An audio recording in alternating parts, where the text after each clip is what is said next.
high. The girls are improving, but we need a vocalist that will sell out stadiums, and we still don't have that.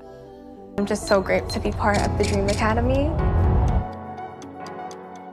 More girls will be coming. Anybody could be that final member that we need. What's up? I'm Lara Raj. I'm Indian, and I started performing when I was 4 years old. Music is my life. Being a pop star has been my biggest goal for my career. I want Indian girls watching me to know that anything is possible. Be whatever you want to be. When I first met Lara, I was super scared of her. She was intimidating. She had the moon boots, the fur skirt, and I was like, oh, she means business.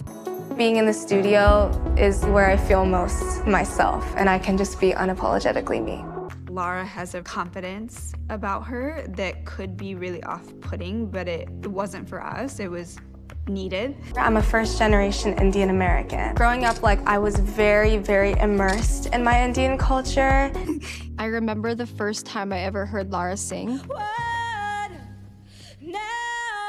And I was like, girl, you're amazing competition. She's 20 years old, Tamil American, openly queer, and she just became one of the most talked about pop stars on the planet. She's received thousands of death threats. She's been falsely reported to immigration authorities as a U.S. citizen. She's gone viral for a Gap commercial that racked up 8 billion social media impressions. She earned a Grammy nomination in only her second year as an artist. She came out as queer on a fan messaging app while signed to one of the most conservative entertainment systems in the world. And then, just when things seemed perfect, a single live stream comment about a Stranger Things character spiraled into one of the messiest celebrity controversies of late 2025. This is the story of Lara Raj, the girl with the cat's eye, the bindi, and the voice that stopped the world. Let's get into it. Lara Rajagopalan was born on November 3rd, 2005 in Connecticut. Her mother, Kavita, is a Bollywood dance teacher and chef from Tamil, India. Her father, Srivatsan, is a businessman from Sri Lanka, specifically from the Hill Country Tamil community. Two Tamil parents, one American-born daughter, and from day one, the music was already in the walls. The family didn't stay still. By the time Lara was 2, they'd moved to Dallas, Texas, where she spent the first decade of her life soaking up the culture, the heat, and her mother's Bollywood playlists echoing through their home. Tamil traditions, classical Indian dance, and a household where artistry was the language the family spoke. This was Lara's first school. Her older sister Ria became her earliest teacher and collaborator. While other kids were watching cartoons, Lara and Ria were in their bedroom experimenting with production software, layering vocal harmonies, and dreaming about stages they'd never stood on yet. By the time Lara was 5, she had already started formal training, singing, dancing, and acting all at once. A triple threat before she even knew what that phrase meant, and she wore her culture everywhere she went. The bindi on her forehead, the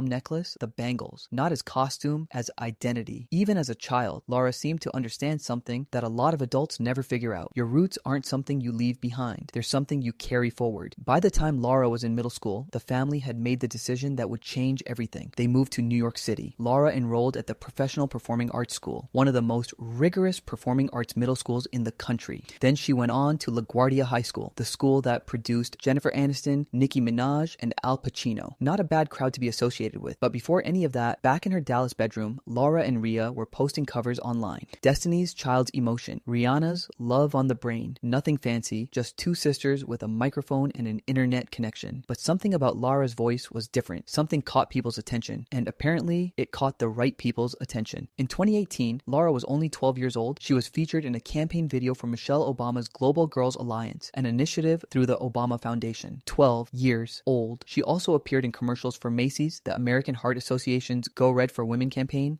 and landed a guest role on the NBC drama The Blacklist. A child actress, a commercial model, a singer, and a dancer. All before high school. But the world hadn't seen the full version of Lara Raj yet. That was still coming. Fast forward to 2023. Lara is 17, in Los Angeles now. Her family had relocated to support her sister Ria's music career. And she's doing what teenagers do, posting online, singing covers, living her life. Then a DM lands in her inbox. Hybe, the South Korean entertainment giant behind BTS, Blackpink's label partner, one of the most powerful music companies on earth, and Geffen Records, the legendary American label, were quietly scouting talent for something unprecedented. A global girl group. Not K-pop, not American pop. Something in between. Something entirely new. They had received over 120,000 applications. 20 girls would be selected to compete on a reality survival show called the debut Dream Academy. 6 of them would form the group. The competition would be brutal. The training had already begun. Contestants were put through an intensive year-long Korean Idol-style training program in Los Angeles before cameras even rolled. Lara auditioned. She made it. And when the show premiered in August 2023, she immediately became a fan favorite. Throughout the competition, she secured immunity in every single elimination mission, all 3 of them driven by fan votes. Her vocals, her stage presence, her raw authenticity made her stand out in a room full of extraordinary girls. And in November 2023, at the live finale, the results were announced. Lara Rajagopalan, stage name Lara Raj, placed 2nd overall. She was in, she made it, and in doing so, she became the first Indian origin artist ever to sign under a Hybe label. But there's one more detail about this moment that you need to know, because it's the kind of thing that makes you believe in something bigger than coincidence. Before her grandmother passed away, she gave Lara a gift, a cat's eye crystal, a small shimmering stone with a line of light that moves across it like a living thing. Her grandmother called it a spiritual anchor, and when Lara was selected for the group and the name was revealed, Katseye, she didn't just feel happy, she felt it in her bones. Destiny. And one more thing, the name Katseye, that stylized K that makes it stand out from the generic spelling cat's eye, that was Lara's idea. Since Katseye's debut, the group has received thousands of death threats online, and Lara has been a particular target. In a candid interview with the BBC, she described what it's actually like to live with that reality. I try to tell myself it doesn't matter, but if 1,000 people are sending you death threats, it's jarring. Even if it's not going to happen, it's heavy. The harassment against Lara was specifically racially targeted. People sent racist abuse directed at her Indian heritage. Bitches are really racist. Who? What? No, like, bitches are racist. Oh. But perhaps most shockingly, someone filed a false report to U.S. Immigration and Customs Enforcement, ACE, claiming that Lara was working and residing in the United States without legal authorization. Lara Raj is an American citizen, born in Connecticut, a U.S. citizen, and someone weaponized immigration authorities against her anyway. She also described the sexism the group faces online, the way people reduce them to percentages and scores, their looks, their voices, their dancing, all broken down and ranked. It's dystopian, she said. Eventually, the weight of it pushed her off X entirely. I realized I'm not the audience for other people's opinions, she explained, and when plagiarism allegations surfaced around Katseye's single Gnarly in early 2025, the racially targeted abuse spiked again. Despite all of it, Lara never flinched publicly. Her message to other artists from minority backgrounds never wavered. Our skin color, our culture is our power. Use it and own it. On March 24th, 2025, Lara Raj was lying in bed, resting, chatting with fans on Weverse, Katseye's idol fan messaging platform, and she did something that most artists in the K-pop and global idol industry would never dare to do. She came out as queer. I came out when I was 14 to my loved ones and to my family. And then I just came out, publicly. She told fans she had known since she was a child. She described coming out as particularly daunting as a queer person of color in such a visible, scrutinized industry. She was honest, and she was calm, and she was completely herself. The response from fans was overwhelmingly supportive, in part because, as it turned out, many of them had already suspected, and some queer fans had even quietly come to her with their own struggles. She had already been a quiet safe harbor for people who needed one. In May 2025, she received the Blooming Impact Award from the Los Angeles LGBT Center. In December 2025, GLAAD named her to their prestigious 20 Under 20 list, honoring the most influential LGBTQ youth in the country, presented by Teen Vogue. She was also the first major idol from a K-pop aligned label to publicly come out as queer while active in the industry. That is not a small thing. That is a seismic thing. And then came December 2025. The controversy that nobody saw coming. The kind that spreads faster than the truth ever could. Stranger Things. Season 5 had finally arrived after years of waiting. Fans everywhere were losing their minds over it. And on November 29th, Lara hopped on a Weverse livestream, clearly excited, talking about the show. Stranger Things is fucking amazing. I finished it and all in one day. It's amazing. I'm not going to spoil anything if you haven't seen it, but the plot twist is a gag.